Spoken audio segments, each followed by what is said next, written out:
from the World Health Organization, members of Parliament, ladies and gentlemen, Assalamu alaikum. I am very pleased to attend this seminar, and I am sure the deliberations held here would ensure the fact that if we pick up a goal of elimination of TB by the year 2030, I am sure with the intent of the government and with all organizations involved, I must thank them, all the organizations involved, and I am sure that elimination of TB should take place. Not an intention, not a claim, but something which needs to be done. However, I am sympathetic towards my friend, and I just told him that he has aged beyond the 6 months since he's been the minister, and he's been working hard, and almost on every issue I see a passion, and I understand the fact that he is a good motivator, and I'm sure that the way he's going about things, there's a huge, I would not call it a mess, there's a huge disease burden which Pakistan has. And somehow or the other we must be looking at handling everything. Everything to me looks like a priority, everything, because if the country, if we are not able to handle the health of our people, we will not be able to get out of poverty. There are two determinants of poverty which are very strong.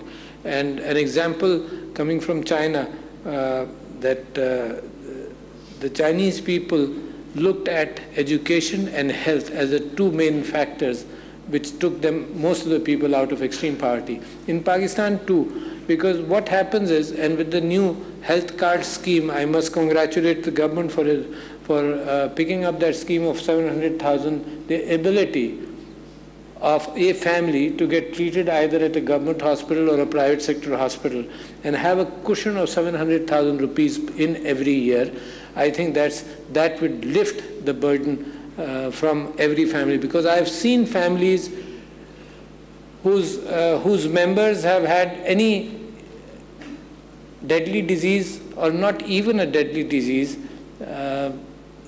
selling their land, selling whatever they have earned, selling everything which they had, and treating the person out of love and respect, of course, because our culture is the same, but then going into extreme poverty alongside. So therefore, I believe the very important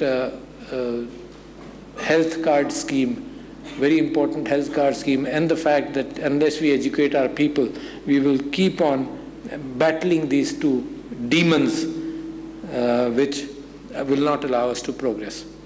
Having said that, looking at the history of tuberculosis, the leader who coined these three slogans, Iman, Ittihad and Nazm, suffered from tuberculosis, as is reported. There was a Dr. Elahi, I don't remember the full name, Dr. Elahi was his, Elahi Bhatt Sahab.